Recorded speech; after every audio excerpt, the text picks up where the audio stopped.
70% জেলায় Russell viper ঢুকে গেছে। সে বৎসরে 20 থেকে 40টা বাচ্চা দিতে পারে। আপনি পানিতে আছেন, ঠিক সেই সময় সাপ আপনার পায়ে কামড় দিয়েছে, আপনি নিশ্চিত থাকবেন যে আপনার শরীরে বিষ ঢুকবে না। কেন বলেন তো? এই রাসেল ভাইপার বাংলাদেশে যেটা ছড়িয়ে পড়েছে, এই রাসেল ভাইপার 100 বছর আগেই কিন্তু বাংলাদেশে থেকে প্রায় বিলুপ্ত হয়ে গেছিল। ডাক্তাররা বলতেছে যে এটা যদি দংশন করে তাহলে মানুষ মারা যাবে খুব শীঘ্রই। এরকম একটা বিপদ মুসিবতের সময় একজন মুমিন আমার বিশ্বাস থেকে করণীয় কিছু আছে কিনা। ফরিদপুরের একজন লিডার তিনি ঘোষণা করেছেন যে রাসেল ভাইপার একটারে যে মারতে পারবে তার আমি 50,000 টাকা পুরস্কার দেব। সাপের ব্যাপারে কিন্তু হাদিস আছে একাধিক, এবং এক্ষেত্রে আব্দুল্লাহ ইবনে ওমর রাদিয়াল্লাহু তাআলা আনহু তিনি সাপ দেখলেই কিন্তু দৌড়ান দিতেন এবং মারতেন। আপনি বলবেন যে হুজুর কেন তিনি মারতেন? নবীজি সাল্লাল্লাহু আলাইহি ওয়াসাল্লাম এক প্রকার সাপের ব্যাপারে খুব সতর্ক করেছিলেন সাহাবীদেরকে। সেই সাপটা কোন সাপ দেখেন, নবীজি সাল্লাল্লাহু আলাইহি ওয়াসাল্লাম সেই সাপের ব্যাপারে আনা আয়েশা রাদিয়াল্লাহু তাআলা আনহা ক্বালাত আমরা রাসূলুল্লাহ সাল্লাল্লাহু আলাইহি ওয়াসাল্লাম বিকতলি জিত তুফিয়াতাইনে ফাইন্নাহু ইয়ালতামিসুল বাসার ওয়া ইউসিবুল হাবাল। আয়েশা রাদিয়াল্লাহু তাআলা আনহা থেকে বর্ণিত, তিনি বলেন রাসূল আকরাম সাল্লাল্লাহু আলাইহি ওয়াসাল্লাম পিঠে দুটি সাদা রেখা বিশিষ্ট বিষধর সাপ মেরে ফেলার নির্দেশ দিয়েছেন, কারণ তার দৃষ্টিশক্তি কেড়ে নেয় এবং গর্ভস্থ সন্তানের ওপরে বিরূপ প্রতিক্রিয়া সৃষ্টি করে। গর্ভে যে সন্তান থাকে এরকম কোনো মাকে যদি এই সাদা রেখা বিশিষ্ট সাপ দংশন করে তাহলে সেই সন্তানের ওপরে ইফেক্ট করে, মায়ের ওপরে ইফেক্ট করে। এটা নবীজি নিজে বলেছেন। কোথায় আছে হাদিসটি? নবীজি সাল্লাল্লাহু আলাইহি ওয়াসাল্লামের এই হাদিসটি আম্মাজান আয়েশা সিদ্দিকা রাদিয়াল্লাহু তাআলা আনহা থেকে বর্ণিত। বর্ণনাকারী আয়েশা বিনতে আবু বকর সিদ্দিক রাদিয়াল্লাহু তাআলা আনহা, এবং হাদিসের মান সহিহ মুসলিম ইসলামিক ফাউন্ডেশন থেকে যেটা অনুবাদ করা হয়েছে সেখানে এই হাদিসটি আমরা যদি খুঁজি তাহলে পাবো। এরপর আসেন আরেকটি হাদিস, ওয়াকল আল আবতারু ওয়াদুত্তুফ ইয়াতাইনে। নবীজি কি বলছেন? লেজ খসে যাওয়া এবং পিঠে দুটি সাদা রেখা বিশিষ্ট সাপ। আব্দুল্লাহ ইবনে ওমর রাদিয়াল্লাহু তাআলা আনহু একটা সাপ দেখলেন, তারপরে এটার পিছু নিয়েছেন। অন্য সাহাবীরা ওনাকে বলছেন, এই তুমি কোথায় যাচ্ছ? এই যে সাপ আমি দেখেছি, নবীজি সাল্লাল্লাহু আলাইহি ওয়াসাল্লাম তো সাপ দেখলে মেরে ফেলতে বলেছেন, এই জন্য আমি মারার জন্য যাচ্ছি। তো সাহাবীরা বললেন, তুমি কি শোনো নাই যে ঘরে এবং ঘরের বাইরে যে সমস্ত সাপগুলা মানুষের আশপাশে থাকে, এই সাপগুলো তোমাকে দংশন না করলে, তোমার ক্ষতির কারণ না হলে তুমি তাকে হত্যা করতে পারবে না। এটা নবীজি নিজেই নিষেধ করেছেন। তাহলে কি এখান থেকে বোঝা যায় যে যেই সাপটা আপনার শরীরের জন্য ক্ষতিকর, আপনার জীবন বিনাশ করবে, সেই সাপকে আপনার হত্যা করতে হবে। আর কিছু সাপ আছে, আপনি জানেন কি না, সারা পৃথিবীতে যত ধরনের সাপ আছে 80% সাপ যাদের নাই, বিষ নাই, মানুষকে কামড়াইলে এই মানুষের শারীরিক কোনো ক্ষতি হয় না। এবং সাপের একটা নেচার আছে, কিন্তু আপনি যতক্ষণ পর্যন্ত তারে খোঁচাখুচি না করবেন ততক্ষণ পর্যন্ত কিন্তু কামড়ায় না। খেয়াল করে দেখেন, ধরেন আপনার পাশ দিয়ে চলে যাচ্ছে, আপনাকে প্রথমে কিন্তু ছবল মারে না, এটা সাপের একটা বৈশিষ্ট্য। কিন্তু এই রাসেল ভাইপার বাংলাদেশে যেটা ছড়িয়ে পড়েছে, এই রাসেল ভাইপার 100 বছর আগেই কিন্তু বাংলাদেশে থেকে প্রায় বিলুপ্ত হয়ে গেছিল। এটা সাহারা মরুভূমিতে পাওয়া যেত, আরব বিশ্বের বিভিন্ন দেশে পাওয়া যেত। বাংলাদেশে কিভাবে আসলো এই সাপটা? এখন আমরা জানি না যে এটা কারো ষড়যন্ত্র কিনা বাংলাদেশের কৃষিখাত ধ্বংস করার জন্য, যে এই রাসেল ভাইপার ছাড়িয়ে দিলে কৃষকরা ভয়ে মাঠে যাবে না, ধান কাটতে পারবে না, বা জঙ্গলে যাবে না, কারণ এটার ইফেক্ট কিন্তু কৃষিখাতে অবশ্যই পড়বে। ডাক্তাররা বলতেছে যে এটা যদি দংশন করে তাহলে মানুষ মারা যাবে খুব শীঘ্রই, এবং ওই যে মেডিসিন বা ইঞ্জেকশন দেওয়ার পরে, অ্যান্টিভেনম দেওয়ার পরেও কিন্তু কাজ হয় না। অনেক সময় কিডনি বিকল করে ফেলে, হার্ট দুর্বল করে ফেলে, হার্ট বিকল করে ফেলে, এই জন্য মানুষ মারা যায়।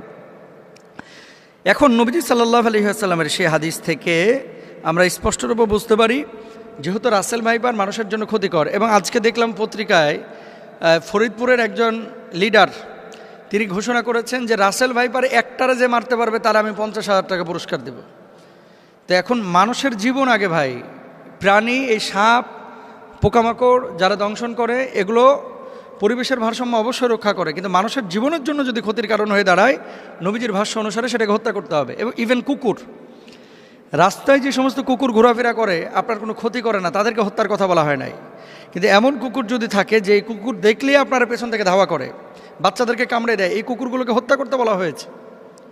সুতরাং রাসেল ভাইপারের যে বিষয়টা, এটা হাদিস থেকে আমরা যেটা বুঝি, নবীজি সাল্লাল্লাহু আলাইহি ওয়াসাল্লাম বলেছেন ক্ষতিকারক যদি হয়ে থাকে তাহলে সেখানে তাকে হত্যা করা যাবে। এবার আসেন, সারা বাংলাদেশে প্রায় 70% জেলায় রাসেল ভাইপার ঢুকে গেছে।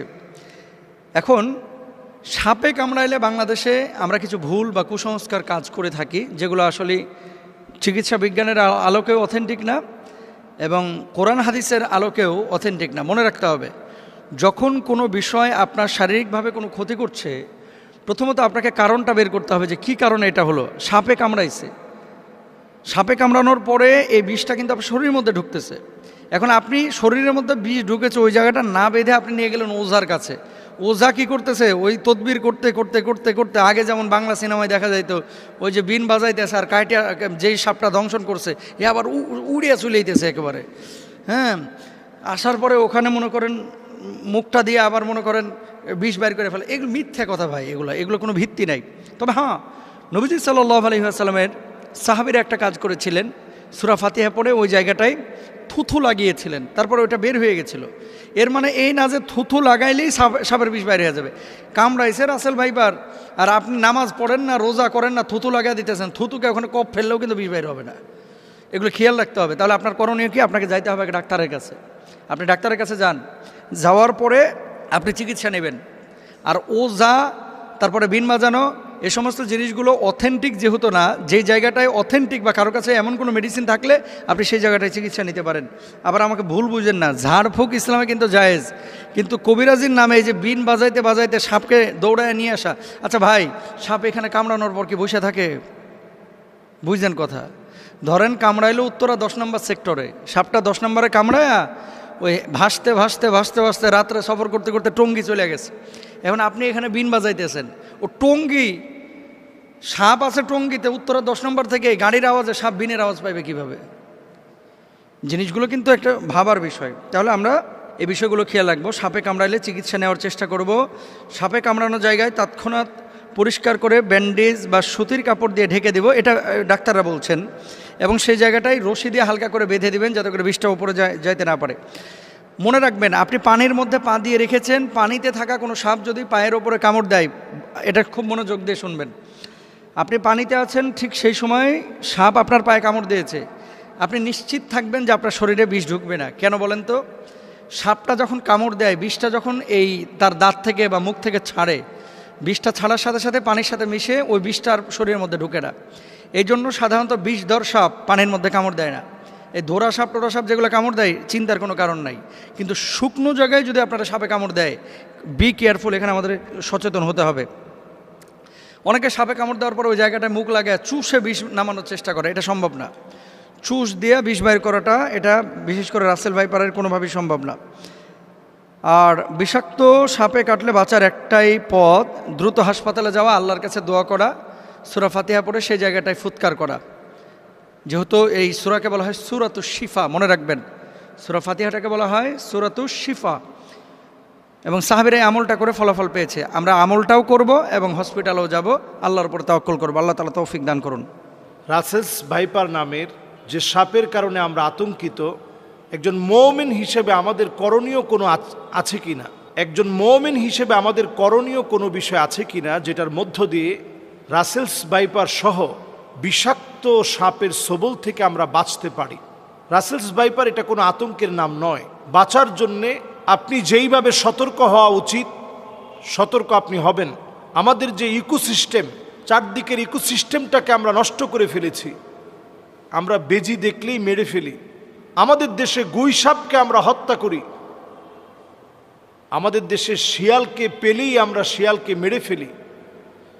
যেগুলো সাপ খেয়ে ফেলে সেগুলোকে আমরা ধ্বংস করার মধ্য দিয়ে বিষাক্ত এই সাপ, যেটা একসময় বিলুপ্ত প্রায় ছিল, সেই সাপটি হঠাৎ করে এত পরিমাণ বেড়ে গিয়েছে। অন্যান্য সাপ যদিও বাচ্চা দেয় ডিমের মধ্য দিয়ে, ডিম পেড়ে সেই ডিম থেকে বাচ্চা বের হয়। আর এই হিমোটক্সিন লালন করা এই সাপটি এতটা বিষাক্ত, সে বৎসরে 20 থেকে 40টা বাচ্চা দিতে পারে। বিষাক্ত এই সাপটি আমাদের দেশের 28টি জেলা এই পর্যন্ত ছড়িয়ে পড়েছে। এই বৎসরে শুধু এই সাপের কামড়ে 10 জন মানুষ মারা গিয়েছে। বাংলাদেশে প্রতি বছর 4 লক্ষ মানুষকে সাপে কাটে। এই 4 লাখ মানুষ থেকে প্রায় 7,000 মানুষ মারা যায়। আমরা জানি না যে পরিবেশের ভারসাম্য রক্ষায় এই সাপের বিষেরও কিন্তু প্রয়োজন আছে। যারা অসুস্থ হয়ে যায়, ক্যান্সারে আক্রান্ত হয়, তাদের চিকিৎসায় এই সাপের বিষটাকে খুব বেশি আল্লাহ রাব্বুল আলামিন কার্যকরী ঔষধ বানিয়ে দিয়েছে। কিন্তু হিমোটক্সিন হওয়ার কারণে এই সাপের বিষটা এতটা মারাত্মক, আপনি অ্যান্টিভেনাম ইউজ করার পরেও মানুষটা মারা যেতে পারে। 25 দিন পরেও সে নানাভাবে তার কোনো অঙ্গহানি হতে পারে, এমনকি তার যেই অঙ্গে সাপটা কেটেছে ওই অঙ্গটা কেটে ফেলে দেওয়া লাগতে পারে। এরকম একটা বিপদ মুসিবতের সময় একজন মুমিন আমার বিশ্বাস থেকে করণীয় কিছু আছে কিনা? নবীজি সাল্লাল্লাহু আলাইহি ওয়াসাল্লাম এমন একটি দোয়া শিখিয়েছেন, সুনান তিরমিজির ভিতরে এই দোয়াটি এসেছে, হাদিসের কিতাবগুলোর ভিতরে এই দোয়াটি এসেছে। নবী করিম সাল্লাল্লাহু আলাইহি ওয়াসাল্লাম এই দোয়াটি আমাদেরকে শিখিয়েছেন। নবীজি সাল্লাল্লাহু আলাইহি ওয়াসাল্লাম বলছেন, আউযু বিকালিমাতিল্লাহি তাম্মাতি মিন শাররি মা খলাক। আমি আবার বলছি, আউযু বিকালিমাতিল্লাহি তাম্মাতি মিন শাররি মা খলাক। আউযু বিকালিমাতিল্লাহি তাম্মাতি মিন শাররি মা খলাক। সকাল সন্ধ্যায় 3 বার করে এই দোয়াটি পড়ুন। সকাল এবং সন্ধ্যায় 3 বার করে আপনি এই দোয়াটি পড়েন। আবু হুরায়রা রাদিয়াল্লাহু তাআলা আনহু বলছেন, 3 বার যে ব্যক্তি এই দোয়াটি পড়বে, নবীজি সাল্লাল্লাহু আলাইহি সাল্লাম শিখিয়েছেন, ওই ব্যক্তির জন্য, ওই ব্যক্তির উপর থেকে আল্লাহ রাব্বুল আলামিন যদি চান, তাহলে বিচ্ছু, সাপ, বিষাক্ত কোনো প্রজাতি যেটা ক্ষতি করার সম্ভাবনা আছে, ওই ব্যক্তির উপর থেকে আল্লাহ রাব্বুল আলামিন ক্ষতিটাকে কাটিয়ে দিবেন। এজন্য আমরা প্রত্যেকে দোয়াটা পড়ার চেষ্টা করি, বুঝে বুঝে আল্লাহর কাছে বলার চেষ্টা করি, আউযু বিকালিমাতিল্লাহি তাম্মাহ মিন শাররি মা খলাক। যত সৃষ্টি আছে, আল্লাহ সব সৃষ্টির যত অমঙ্গল আছে, সে অমঙ্গল থেকে আপনি আমাকে হেফাজত করেন। সাপের ছোবল বড় ভয়ানক হতে পারে। 100 মিনিটের ভিতরে আমার জীবনটা শেষ হয়ে যেতে পারে। এমনকি সাপে কাটার পরপরই শরীরটা ফুলে যেতে পারে, অঙ্গহানি ঘটতে পারে, মৃত্যুর দিকে মানুষটা ঢলে পড়তে পারে, কত রকমের ভয়াবহতা মানুষের উপর নেমে আসতে পারে। এই জন্য এই সময়টাতে আমি আপনি, বর্ষাকালে যেহেতু সাপের প্রাদুর্ভাব বেড়ে যায়, এই সময়টাতে আমরা সতর্ক হই। ফরিদপুরের একজন ব্যক্তি, তিনি এই সাপকে যে মারতে পারবে তার জন্য 50,000 টাকা তিনি বাজেট করেছেন, যে এক একটা রাসেলস ভাইপার যদি মারতে পারে 50,000 টাকা তিনি দিবেন। এটা কেন তিনি এটা বলেছেন? মানুষের মধ্যে এখন প্রচণ্ড ভয়ভীতি কাজ করছে। মানুষ কৃষিক্ষেতে যেতে পারছে না, ধান কাটতে গেলে ভয় চলে আসতেছে যে কখন না জানি সাপ আক্রমণ করে বসে। এই সাপ নদী পথে এক জায়গা থেকে আরেক জায়গায় ছড়িয়ে পড়ছে। আমাদের দেশের 28টা জেলাতে এখন প্রচণ্ডভাবে এবং প্রচুর পরিমাণে, যেহেতু বংশ বিস্তারে 20 থেকে 40টি বাচ্চা একবারেই সে দিতে পারে, খুব দ্রুত পরিসরে তার বংশ ছড়িয়ে পড়ে। এজন্য আমরা আল্লাহর কাছে এই আযাব থেকে পানাহ চাই। এবং এই সাপের ভয়াবহতা দেখার পরে রাসেলস ভাইপার অথবা চন্দ্রঘোড়া সাপ, দেখবেন চাঁদের মতো ছোপ ছোপ থাকে, এই চাঁদের মতো ছোপ ছোপ দেওয়া সাপটা আমাদের ঘরের আশেপাশে আঙিনায়, এই সাপের ভয়াবহতা থেকে বাঁচতে এমন কিছু উদ্ভিদ আছে যেই গাছগুলোর ঘ্রাণ, যেই গাছগুলো লাগানোর পরে এর ঘ্রাণ সাপ গ্রহণ করতে পারে না, সহ্য করতে পারে না। এই ধরনের গাছগুলো বেশি লাগানো। এমন কিছু গাছ আছে যেই গাছগুলো সাপ অনেক বেশি পছন্দ করে, এর মধ্যে লেবু গাছ, এবং আমাদের এমন কিছু ফুলের গাছ আছে যেই গাছগুলো দেখবেন সাপ খুব পছন্দ করে। লেবু গাছটা খুব পছন্দ করে কেন? কারণ লেবু গাছের দেখবেন আশেপাশে বিভিন্ন জায়গাতে অনেক সময় ইঁদুর থাকে, ব্যাঙ থাকে। এই যে ইঁদুর আর ব্যাঙ যে জায়গার মধ্যে বেশি বেশি আসে, এমন সব জায়গার ভিতরে আপনি দেখবেন যে কোনো মুহূর্তে এই রাসেলস ভাইপার সহ বিভিন্ন সাপ এই জায়গাতে বাসা বানায় এবং এর আশেপাশেই বিভিন্ন সময়ে লুকিয়ে থাকে। তো অন্যান্য সাপগুলো স্বভাবত মানুষকে দেখলে ভয় পেয়ে যায় এবং সে চলে যেতেই চায়, কিন্তু রাসেলস ভাইপার এটা এমন আতঙ্কের নাম হয়ে দাঁড়িয়েছে যেটা মানুষকে গায়ে পড়েই কামড় দিতে চায় এবং ভয় দেখানোর জন্য এটা দেখবেন ঠিক প্রেসার কুকারের মতো আওয়াজ করে, মানুষ প্রচণ্ড যেন ভয় পেয়ে যায়। এজন্য আমি বলবো যে সাপকে আপনি মারার আগে একটু সতর্ক হবেন, অন্তত 3 বার বলবেন যে তুমি যদি জিন হও তাহলে চলে যাও, জিন হও তাহলে তুমি চলে যাও, জিন হও তাহলে চলে যাও। এরপরে আপনি যদি রাসেলস ভাইপার এই জাতীয় কোনো সাপ যেটা মানুষের জন্য বড় আতঙ্কের বিষয় হয়ে দাঁড়িয়েছে, আপনি এটাকে পেলে মেরে ফেলবেন।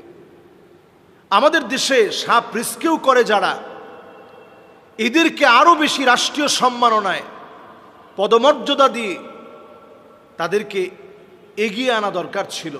এই মানুষগুলো দেশের এই সাপের মধ্য দিয়ে, এই সাপের বিষ দিয়ে যে মেডিসিনগুলো তৈরি করা যায়, এটা দিয়ে কিন্তু আমাদের দেশ অর্থনৈতিকভাবে স্বাবলম্বী হতে পারত। এবং এই সাপগুলো বিভিন্ন মানুষ